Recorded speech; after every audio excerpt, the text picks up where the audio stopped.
vous souhaite la bienvenue au webinaire de la Chambre d'agriculture sur la thématique des agriculteurs en difficulté et autour notamment du nouveau dispositif Réagir. Je suis Véronique Taleb, je suis responsable de l'équipe territoire Finistère et Côte d'Armor. Donc, c'est moi qui vais animer ce webinaire. On va démarrer sur la thématique du jour. Autour des agriculteurs en difficulté et du dispositif Réagir. Ce webinaire va être introduit par Guy Corbel, auquel je passerai la parole tout de suite, qui est élu à la Chambre d'agriculture et qui suit plus particulièrement ce dossier. Il y aura une première partie autour spécifiquement de l'accompagnement Réagir, une deuxième partie sur les autres dispositifs d'accompagnement, entrecoupé d'un temps de questions-réponses entre ces deux parties, et ça va se faire, et c'est une présentation qui va se faire à deux voix entre André Corlet, qui est responsable de l'équipe agriculteurs en difficulté à la Chambre d'agriculture de Bretagne, et Véronique Hamon, qui est chargée de mission juridique. Ils se présenteront plus en détail tout à l'heure. Et enfin, une dernière partie plus autour d'un accompagnement un peu plus général de la Chambre d'agriculture que je vous présenterai. Voilà, on va démarrer, on va rentrer dans le vif du sujet. Et donc, Guy, je te passe la parole. Oui, bonjour à toutes et tous. Tous mes bons voeux pour l'année 2022. Le mois de janvier n'est pas encore terminé, donc bonne année à tous et surtout une bonne santé. Voilà, donc je vais me présenter. Je suis Guy Corbel, donc je suis agriculteur sur la commune de Trémeur. Je suis élu à la Chambre d'agriculture et je suis le référent Réagir pour le département 22. Donc, je vais vous introduire voilà, ce webinaire en vous disant que voilà, donc les agriculteurs n'échappent pas aux aléas de la vie, qu'ils soient d'origine, peu importe, économique, technique, sociale, familiale ou médicale. Et au contraire, la plupart du temps, donc, ils les affrontent en silence, courageusement et avec l'espoir de s'en sortir. Mais le contexte agricole de plus en plus instable, et l'on connaît encore aujourd'hui avec la crise du coût alimentaire, a parfois raison de leur héroïsme. Donc, le diaporama que nous allons dérouler va nous permettre de vous expliquer concrètement cette démarche dont l'objectif est de venir au secours des agriculteurs qui rencontrent des difficultés, quelle que soit leur nature. Quelque part, nous avons tous un rôle à jouer. Voilà, je te laisse continuer, Véronique. Merci Guy pour cette introduction. Et donc, c'est Véronique Hamon qui va enchaîner. Oui.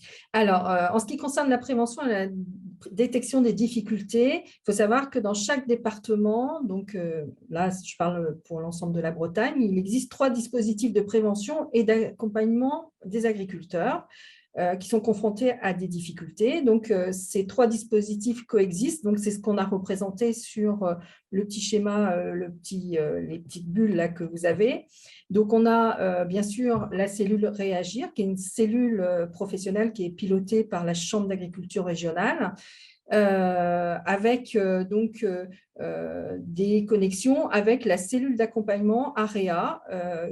AREA, c'est l'aide à la relance des exploitations agricoles qui est sous l'autorité de la DDTM. Cette cellule d'accompagnement a des connexions plus ou moins importantes avec la cellule Réagir et c'est variable selon les départements. On a également, et on en parlera un petit peu plus tard, la cellule de prévention maltraitance qui est en connexion avec la cellule Réagir. Je l'expliquerai pourquoi tout à l'heure. Donc, la Chambre d'agriculture a mis en place ces cellules Réagir dans chaque département. Elle est présidée par des élus et elle a pour objectif de répondre aux difficultés que peuvent rencontrer les exploitants agricoles, quelle que soit la cause.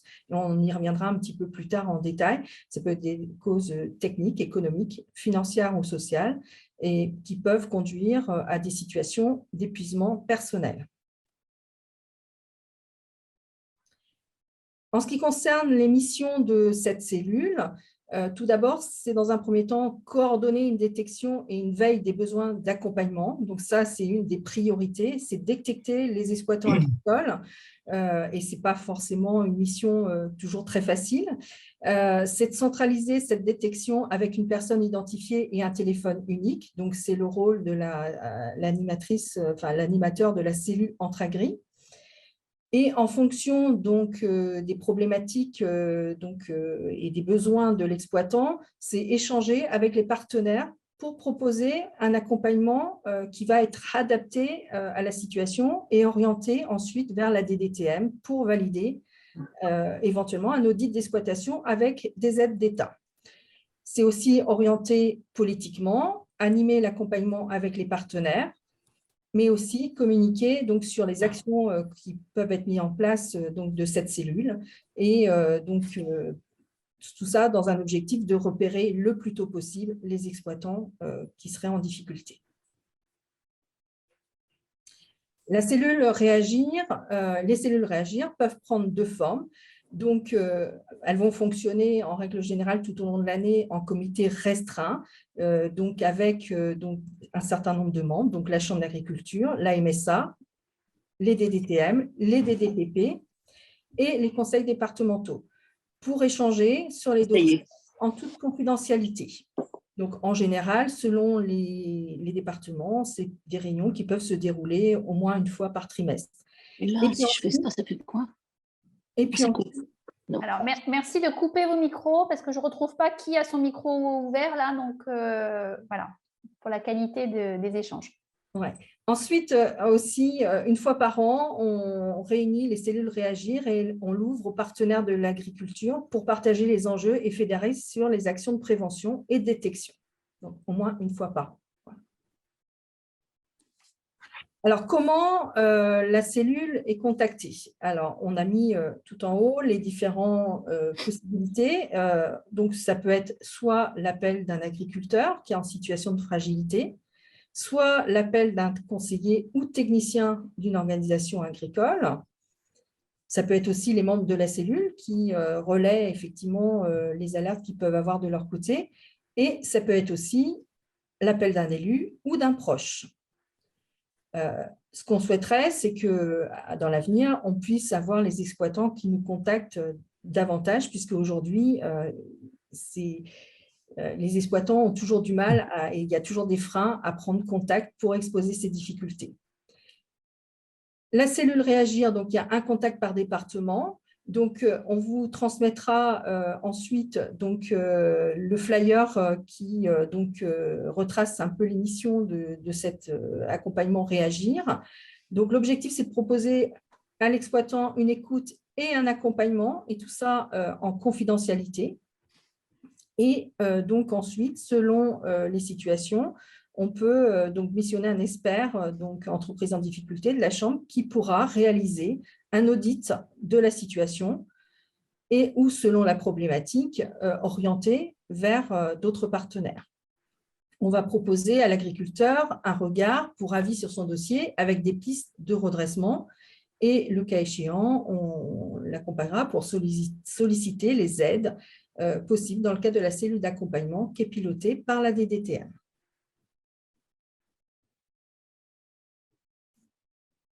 Voilà. Donc là, je passe la parole à André. Oui, je prends le relais là. Donc, du coup, pour revenir un peu sur les causes des difficultés, quoi, hein, parce que c'est vrai que traditionnellement, quand on parle de difficultés en agriculture, on pense difficultés techniques, économiques, financières, quoi, hein, et c'est vrai que c'est le cœur des métiers des chambres d'agriculture que d'accompagner les agriculteurs sur ces difficultés-là, quoi.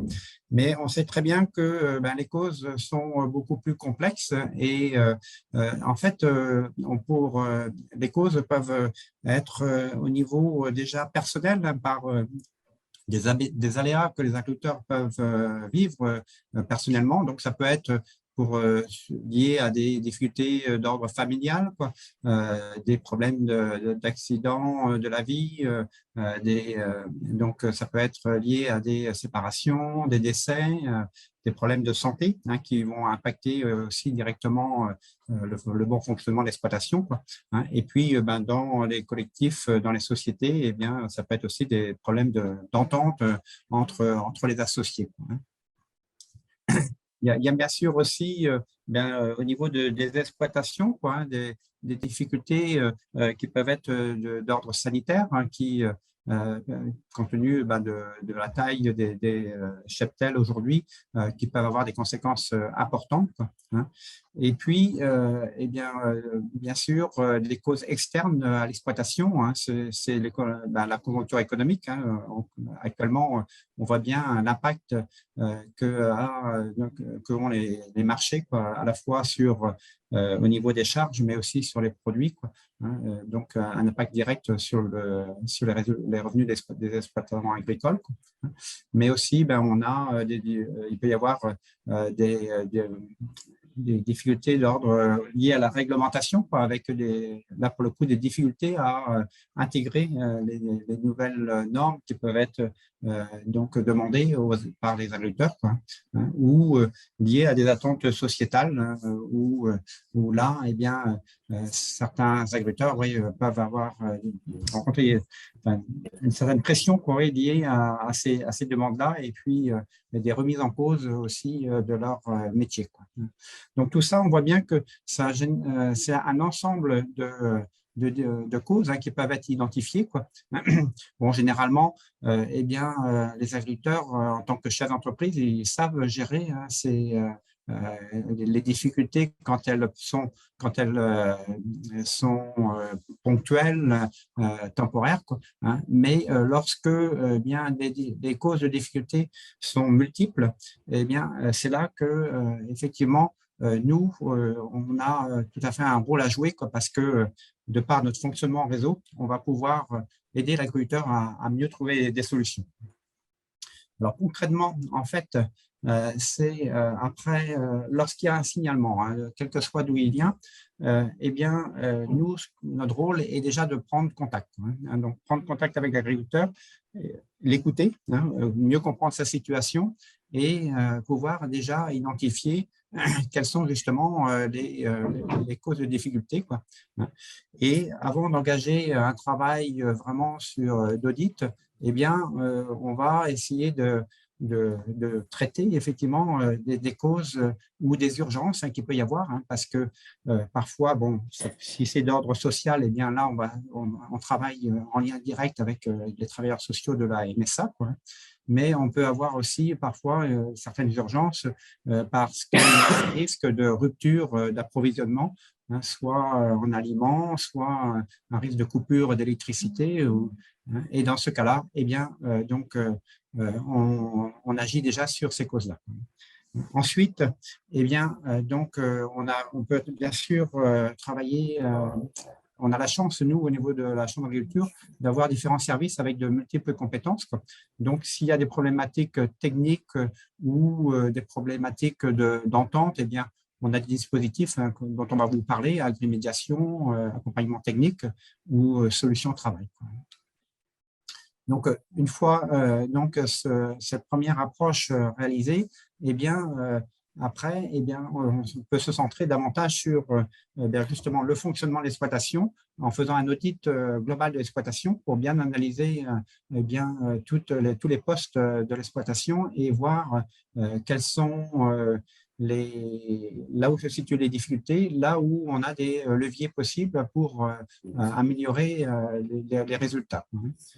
Et une fois qu'on a validé avec l'agriculteur justement cet audit-là, les solutions possibles, ensuite, on va réunir les partenaires de l'exploitation pour voir avec eux quels aménagements il peut y avoir, notamment sur les aspects financiers, quoi.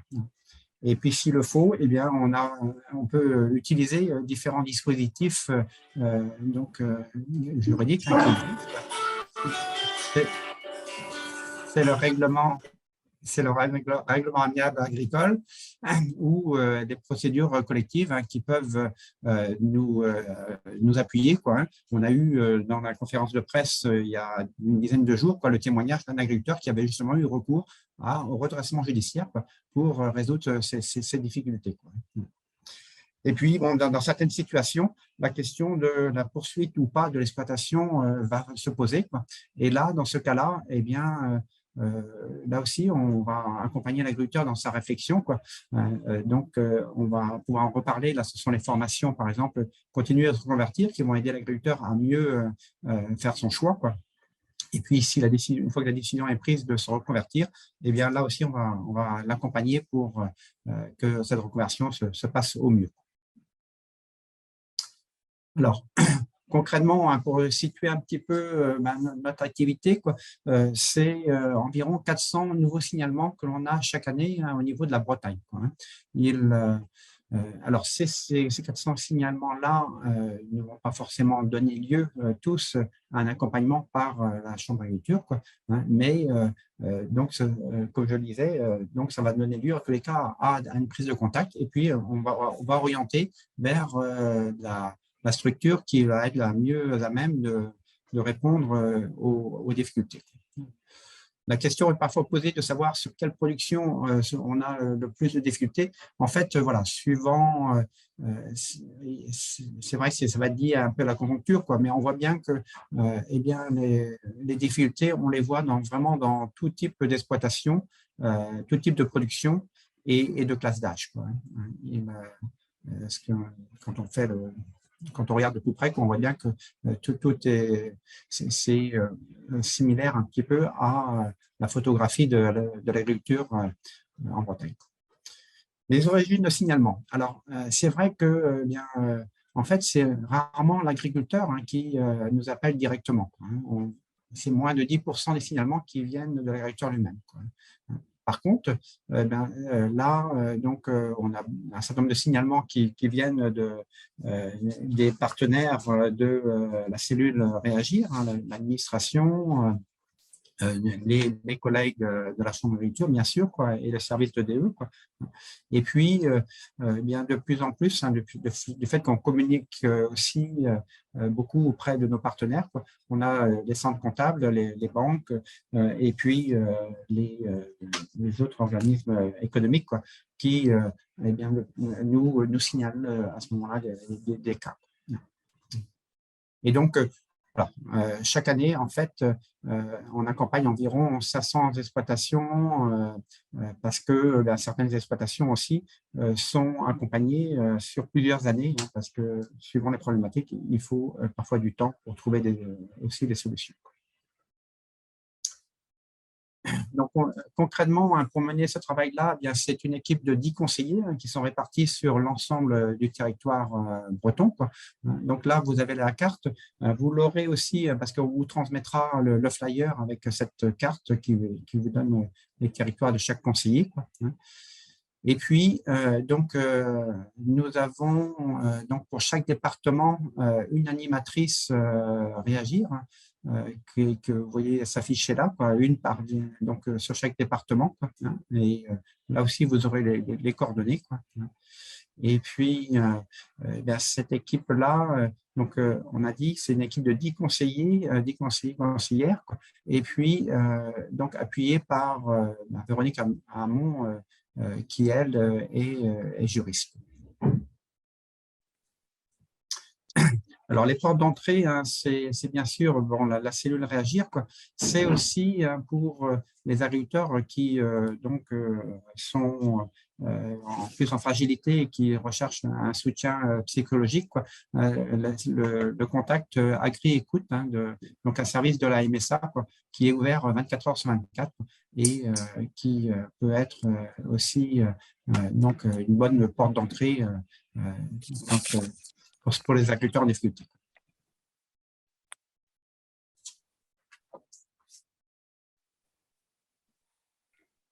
Véronique, tu as ton micro qui est coupé. Excusez-moi. Effectivement, tout à l'heure, donc, on vous a parlé de la cellule Réagir, on vous a montré des petites bulles avec les connexions qu'ils pouvaient avoir avec d'autres cellules.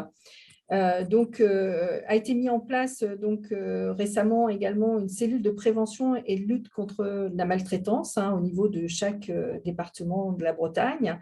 Elle comprend donc, elle s'appuie vraiment sur les membres de la cellule Réagir qui constitue le noyau dur, puisque ça nous permet effectivement d'avoir des communications régulières entre les deux cellules, puisque on peut donc avoir des exploitants qui par ailleurs rencontrent des difficultés, et donc à ce moment-là on essaye de faire le lien entre les deux cellules, et qui comprend également donc l'EDE, les services d'élevage, le GDS et des vétérinaires. Sur cette cellule prévention, il y a deux niveaux. Tout d'abord, la prévention, Et donc là, effectivement, c'est au niveau de la Chambre d'agriculture qu'on pilote la prévention en concertation avec les services vétérinaires, la DDPP, pour détecter de manière précoce donc les éleveurs qui rencontreraient des difficultés et qui pourraient avoir un impact sur les animaux. Et donc, ceci afin d'intervenir le plus en amont possible pour trouver des solutions favorables donc à l'éleveur, mais aussi à ses animaux. Donc, c'est pour ça que le lien entre les deux cellules est important et c'est pour ça qu'il a été décidé que cette cellule serait aussi animée par les animateurs de la cellule Réagir. Et en cas d'urgence, bon, là, c'est effectivement l'État qui reprend la main afin de, en cas de maltraitance avérée, et donc afin de réunir, d'informer rapidement les acteurs ad hoc pour définir pour chaque situation un plan d'action individualisé, prenant en compte donc la situation bien sûr des animaux, mais aussi l'exploitant. Voilà. Et enfin, donc la cellule d'accompagnement AREA. Donc cette cellule, elle est composée uniquement donc, par des représentants techniques et administratifs. Elle est pilotée par la DDTM en charge de la gestion des aides AREA. Les aides AREA, c'est des aides à la relance des exploitations agricoles. Et donc là, sa mission, c'est centraliser les demandes d'audit, analyser la situation des exploitants, proposer un accompagnement qui peut comprendre donc la réalisation de cet audit. Ensuite, elle valide les audits, décide de l'attribution des aides, c'est soit des aides à l'audit, des aides à la restructuration pour l'agriculteur, et il y a un suivi qui sera mis en place sur les plans qui sont mis dans ce cadre-là. La composition de la cellule, il y a les membres permanents, c'est la DDTM, la DDPP, la MSA, la CRAB et le conseil départemental.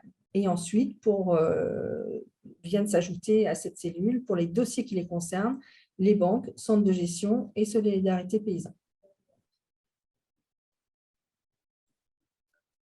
Merci Véronique et André pour ces présentations. Alors, il n'y a pas de questions. On a un temps d'échange, questions-réponses avec vous spécifiquement là, sur cette première partie. Je ne vois pas de questions dans le chat. Je ne sais pas s'il y a quelques questions qui n'ont pas été écrites et que vous souhaitez poser. On peut prendre un petit temps éventuellement de prise de parole s'il y a une ou deux questions sous ce format-là. J'ai coupé de façon autoritaire les micros, mais vous pouvez les rallumer pour ceux qui veulent poser des questions.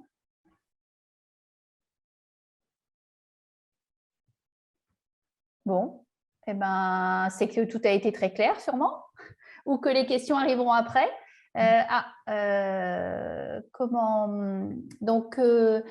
Question oui, de Stéphanie Floch qui demande: est-ce qu'un élu d'une commune peut contacter Réagir s'il a un cas sur sa commune?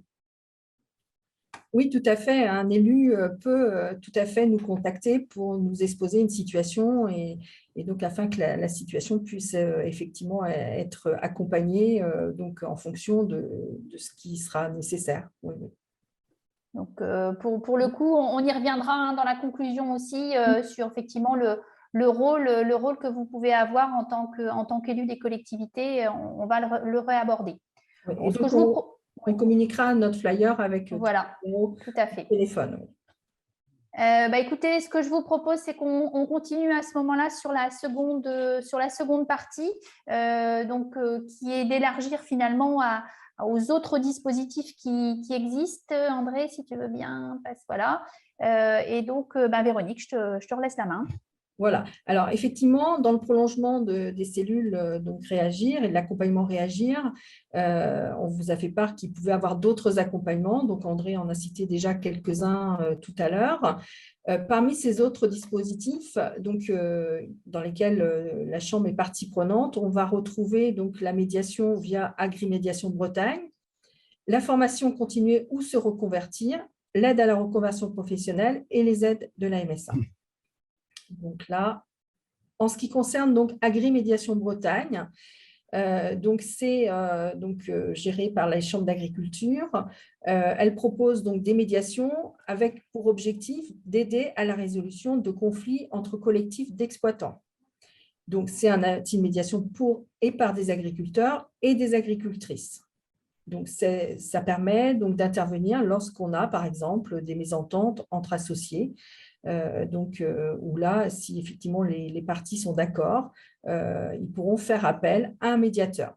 Donc, l'objectif, c'est d'accompagner les associés d'exploitation agricole qui rencontrent des difficultés relationnelles volontaires pour trouver des solutions. Alors, quand on dit volontaire pour trouver des solutions, il faut effectivement que chaque partie prenante soit d'accord pour faire appel au médiateur.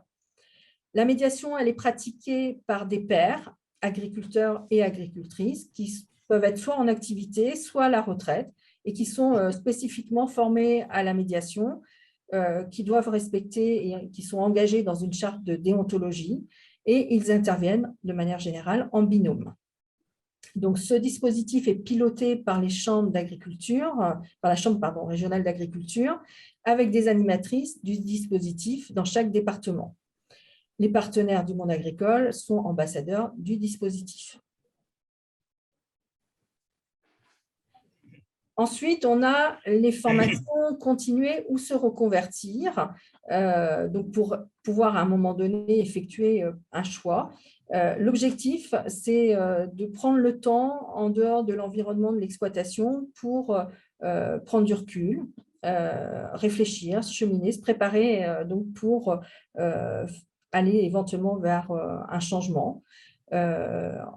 En sachant que le choix, ce sera éventuellement soit de rester, soit de se reconvertir.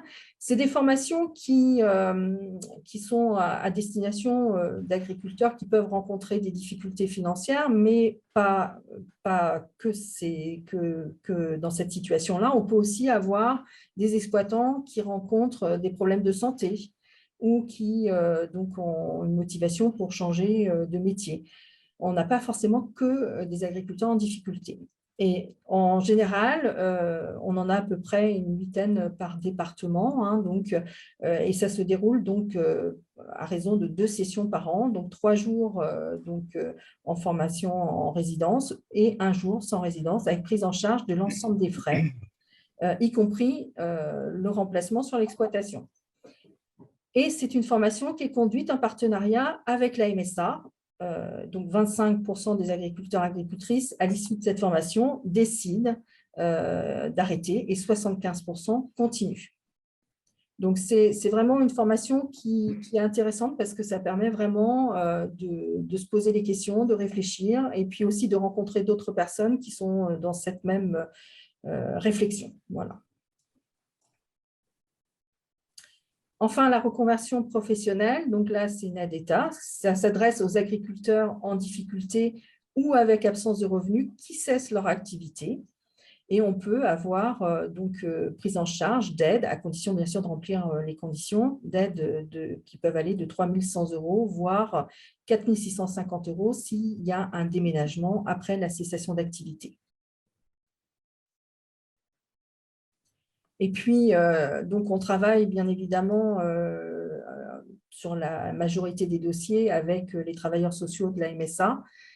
Et donc là aussi, avec leur concours, il peut être envisagé des aides au répit. Hein, donc, c'est la possibilité pour l'exploitant de pouvoir prendre aussi du temps hors de son exploitation avec un remplacement. Des aides aussi à l'aménagement des postes de travail, un accompagnement psychologique pour les situations d'exploitants qui rencontrent qui sont confrontés à une détresse, à une certaine détresse. Ensuite, tous les renseignements concernant les aides éventuelles, le RSA et la prime d'activité, et puis la prise en charge de cotisations sociales. Donc, notre objectif, c'est de détecter le plus tôt possible. Bien sûr, c'est souvent à l'occasion ou suite à une remise de résultats comptables qu'on met le doigt sur un certain nombre de difficultés, mais entre-temps, on peut aussi avoir un certain nombre d'autres signaux d'alerte. Ça peut être des signaux d'alerte au niveau de la banque, des retards qui se multiplient, des rejets de chèques, des remises en cause des concours bancaires, Ça peut être aussi un problème de résiliation du bail parce qu'on a omis de payer le fermage. Ça peut être aussi des alertes telles qu'un risque de coupure d'électricité parce que EDF n'a pas été réglé, des problèmes de livraison d'aliments, mais ça peut être aussi des signaux d'alerte un peu plus sur l'humain, où on s'aperçoit qu'un certain nombre d'exploitants peuvent s'isoler. Et donc, quand on perçoit une situation d'isolement, c'est là aussi qu'il faut être attentif. Notre objectif, c'est d'anticiper, être le plus en amont possible des difficultés. Et sur ce point-là, nous avons tous un rôle à jouer. Voilà.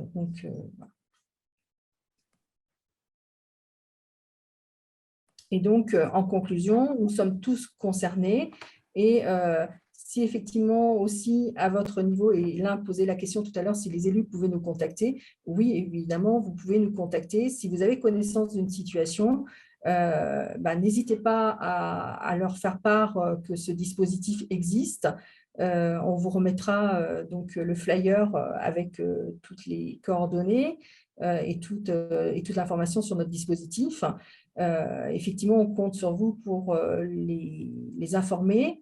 Et puis aussi, puisqu'on se rend compte que les exploitants ont du mal à prendre l'initiative d'eux-mêmes de contacter la cellule, pourquoi pas également de les aider à prendre contact avec la cellule.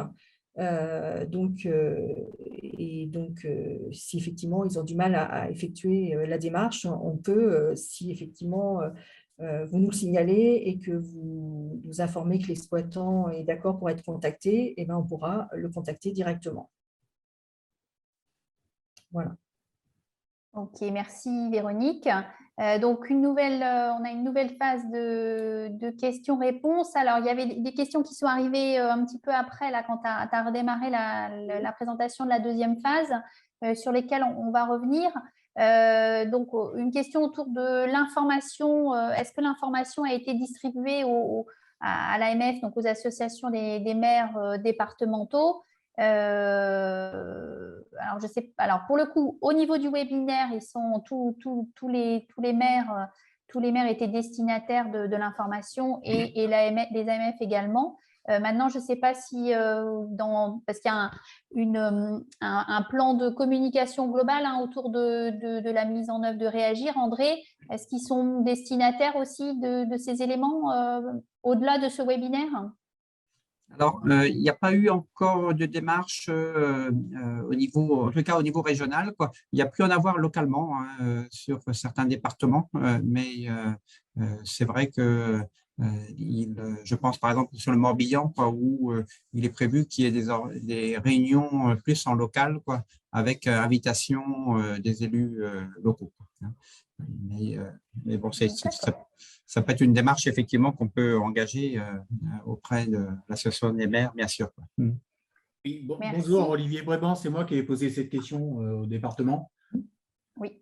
Vous m'entendez ? Oui, on vous entend, allez-y. Oui. Alors, j'ai bien compris ce qu'a dit André, et c'est en partie vrai. C'est vrai que l'AMF, en tout cas dans les Côtes-d'Armor, a une lettre hebdomadaire et des bulletins mensuels qui sont très lus par les élus. Quand je dis élus, c'est maires et au-delà, adjoints. Et ça serait pas mal, je pense, de faire un petit encart, une information régulière via l'AMF dans ces vecteurs d'information. Je pense que ça serait vraiment très positif. Merci. Ok, merci pour la proposition et on la retient effectivement. Sur le maillage Réagir, pour le coup, il y avait une question sur est-ce qu'il y a un maillage aussi Pays de Loire? C'est un dispositif national en fait, Réagir, c'est bien ça? Oui, tout à fait, c'est un dispositif national. Donc, effectivement, il y a des contacts Réagir au niveau de chaque région, quoi. Bon, je vois qu'une collègue, là, Isabelle Rousseau, a mis le lien pour les Pays de Loire. Donc, merci à elle. Ensuite, dans les questions plus… Peut-être juste revenir effectivement sur l'origine de Réagir, parce que effectivement, ces cellules réagir là, ne sont pas nouvelles. Auparavant, dans chaque département, dans chaque région, il y avait une organisation déjà pour accompagner les agriculteurs en difficulté. Nous, on avait notamment nos cellules entre-agri qui fonctionnaient, qu'on avait harmonisées sur la Bretagne. Et par contre, c'est vrai qu'il y a eu une volonté au niveau national de donner plus de lisibilité à toutes ces actions qui sont faites auprès des agriculteurs en difficulté. Et c'est pour ça que la PCA est en lien avec les autres organismes, la MSA, la FNSEA, ont souhaité que l'ensemble de ces actions là, soient sous la même bannière réagir. Et donc qu'on déploie sur tous les départements depuis l'été dernier. Ok, merci André pour les précisions. Une autre question plus précise, là pour le coup, comment intervenir lorsqu'un éleveur a des difficultés pour payer ses charges d'énergie? Alors effectivement, nous, des fois, on a une information par EDF, donc comme quoi donc il y a des impayés. Alors on n'a pas forcément le détail, mais au moins qu'il y a un risque de coupure qui va intervenir. Et donc, quand on a ce type d'alerte, nous, on prend contact avec l'exploitant pour voir avec lui quelles sont les causes de ces impayés. Est-ce que c'est une situation difficile ou pas, parce que ça peut être pour d'autres motifs qu'il y a des retards. Et donc, nous, on va l'accompagner pour essayer de trouver des solutions afin d'éviter qu'effectivement une coupure intervienne. Voilà. Donc, l'objectif, c'est effectivement essayer de voir avec lui comment il va pouvoir, qu'est-ce qu'il peut proposer comme solution à EDF ou à un autre opérateur, et donc de proposer des étalements et puis éventuellement de rechercher des solutions avec les partenaires aussi de l'exploitation, donc pour que effectivement la coupure n'intervienne pas, puisque tous ont intérêt effectivement à ce que donc il n'y ait pas cette coupure, voilà. Ok, merci. Il y avait une demande de précision de détailler l'aide au répit. Est-ce qu'on peut revenir dessus?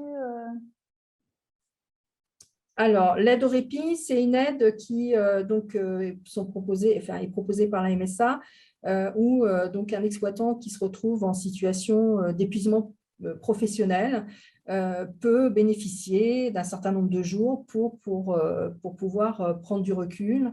Et donc, à ce moment-là, il est pourvu à son remplacement au niveau de l'exploitation. Et pour le coup, cette mise en œuvre-là, c'est en lien avec nous, on peut être intermédiaire, c'est directement auprès de la MSA, comment ça se passe? Alors, effectivement, il faudra l'intervention du travailleur social de la MSA pour pouvoir mettre en œuvre cette possibilité. D'accord. Bon, ça fait partie effectivement du panel aussi de l'accompagnement. Oui. Très bien. Alors, pour le coup, je n'ai pas d'autres questions.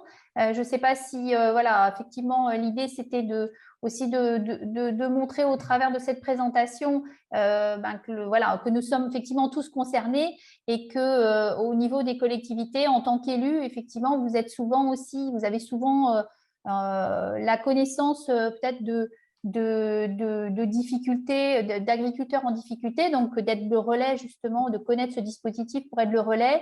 Je ne sais pas si il y a quelqu'un souhaite poser des questions complémentaires ou apporter un témoignage sur la façon aussi dont vous fonctionnez autour de ces thématiques-là, parce qu'on a un petit peu de temps là avant de passer à la dernière phase. Alors, je peux donner peut-être l'exemple. Effectivement, oui. L'année dernière, nous avons été contactés par le maire d'une commune qui nous a fait part d'une situation difficile pour un exploitant, en plus en situation d'isolement. Et donc, suite à cet appel, on a pris contact avec l'exploitant et donc nous avons mis en place avec lui un accompagnement, donc avec un collègue conseiller d'entreprise. Et moi aussi, j'ai accompagné sur la partie juridique et pour pouvoir rechercher des solutions pour soit effectivement envisager une poursuite de son activité, soit éventuellement envisager une cessation d'activité. C'est actuellement un accompagnement qui est en cours. Et donc là, c'est le maire de la commune qui nous a contactés et qui nous a fait part de la situation de détresse dans laquelle était l'exploitant. Merci Véronique. Bon, pas d'autres questions, d'autres remarques? Bon, bah, écoutez, ce que je vous propose à ce moment-là, c'est qu'on passe sur la troisième partie qui, pour le coup, est plus largement vous présenter notre organisation justement en proximité auprès de vous, élus et collaborateurs des collectivités. Donc, pour le coup, avec notamment deux supports qui fonctionnent déjà depuis la newsletter depuis 2 ans, une newsletter trimestrielle qui vous est envoyée donc avec un certain nombre d'informations autour de l'actualité réglementaire, des témoignages, partage d'expériences. Et vous aurez le lien d'inscription aussi sur le diaporama, et je vais vous le mettre également dans le chat. Et puis, autre point plus récent, un site web à destination également des collectivités, donc qui a été lancé au SPACE au mois de septembre. Et donc là, de la même façon, vous pouvez retrouver aussi autour des différents enjeux de l'agriculture sur vos territoires des réponses à vos questions et des contacts pour aller plus loin. Ensuite, notre organisation territoriale, alors on est sur une structure régionale, mais avec une organisation de proximité, donc avec 20 territoires de projet sur toute la Bretagne. Donc vous retrouverez, suivant où vous êtes localisé sur ces territoires, avec donc 25 antennes, une équipe d'élus référents qui est aussi en proximité et qui sont aussi vos interlocuteurs au quotidien, et donc 20 chargés d'animation territoriale aussi sur chaque territoire. Et dans ce diaporama, vous retrouverez aussi les contacts pour revenir vers nous. Et vous avez sûrement déjà des liens avec notamment les chargés d'animation territoriale qui sont sur ces territoires. Donc, n'hésitez pas à revenir vers vous par rapport à ça. Avant qu'on conclue complètement, je vois qu'il y a quelqu'un qui a levé la main. Je vais réactiver le son. Allez-y. C'est Adeline, donc, mais je ne suis pas sûre que ce soit Adeline parce que c'est un monsieur qui est à l'écran. Donc, voilà. Alors, par contre, réactivez votre… Ouais, allez-y. Ça marche là? Allez-y. Oui, bonjour, donc Didier Ayon, oui, c'est pas Adeline, parce que c'est vrai qu'elle est plus habituée à ces histoires de visio, c'est pour ça qu'on partage le même outil. Et moi, je vais vous avouer que je suis aussi mal à l'aise en visio que je peux l'être en présentiel. Allez-y, toujours. Voilà, c'était simplement pour affirmer, et ça l'est factuellement par la participation à ce webinaire d'Olivier Bréban et Françoise Chauvel, que le département est bien évidemment complètement preneur de ce partenariat, et qu'on travaille aussi, comme l'a souligné Olivier tout à l'heure, à l'identification des cas le plus en amont possible pour qu'on puisse avoir le moins possible de situations de détresse. Donc, on est complètement à côté de vous. C'est simplement ça que je voulais dire. Merci beaucoup. Et effectivement, on a, dans le cadre de la convention qui nous lie avec le conseil départemental, ça fait partie effectivement d'un volet important, cet accompagnement des agriculteurs en difficulté. Oui. Et puis, le conseil départemental est partie prenante dans nos cellules, hein, puisqu'on a effectivement sa participation dans le cadre des cellules Réagir. Voilà. Ok, merci à vous. Je ne vois pas d'autres questions. Ce que je vous propose, c'est que, alors, pour le coup, pour conclure, je vais laisser la parole à Guy Corbel. Je vais vous mettre dans le chat. Alors, je viens de vous mettre dans le chat à la fois le lien vers l'inscription de la newsletter et puis le lien vers notre site web. Et je vais aussi vous mettre un lien vers un questionnaire de satisfaction voilà, qui vous prendra 1 ou 2 minutes à compléter pour nous dire ce que vous avez pensé de ce webinaire, et puis pour qu'on puisse… qu'on puisse faire évoluer aussi ces webinaires et leur fonctionnement. Donc, je vous le mets tout de suite pendant que Guy conclut, et je vous remercie de votre participation. Guy, je te laisse la parole. Ouais, merci Véronique. Non, tout d'abord, merci pour votre participation à ce webinaire. Donc, l'idée, mais un petit peu comme André l'a dit tout à l'heure, donc c'était vraiment, c'est vrai que depuis de nombreuses années déjà, donc les chambres d'agriculture travaillent au travers des cellules Réagir sur la problématique des agriculteurs en difficulté. Nous le savons tous très bien, c'est un sujet qui est quand même assez délicat. C'est vrai que c'est de sensibiliser les agriculteurs à venir vers nous, c'est pas toujours facile. Donc c'est pour ça qu'aujourd'hui on a essayé de vous faire redescendre ces informations, de vous expliquer un petit peu tout le travail que la Chambre pouvait faire. Et ce qui est important, parce que moi je suis élu également sur ma commune, c'est vraiment que vous soyez éventuellement des relais sur votre commune pour nous faire remonter des informations, parce que c'est vrai que les élus, que ce soit les maires, les adjoints, sont très bien placés, ou les cellules, au travers des centres, pas des centres sociaux, mais des cellules sociales que peut y avoir sur les communes. Vous pouvez être interpellés, parce que vous êtes quand même les plus à même sur la commune pour bien connaître les agriculteurs, et permettre par cette occasion de nous faire remonter des cas quand ça se provoque, quand il y a lieu sur la commune. Juste quand même vous remercier d'avoir participé à ce webinaire et de vous avoir essayé de vous donner les informations que la Chambre travaille sur ce dossier. Donc voilà, et comme le disait Véronique tout à l'heure, c'est vrai que nous avons tous un rôle à jouer pour essayer d'accompagner au mieux les agriculteurs en difficulté et trouver une solution pour les sortir dans l'impasse, il y a des fois dans lequel ils peuvent se trouver, de les accompagner le mieux possible. Voilà, je vous remercie. Merci beaucoup, bonne continuation et bonne journée.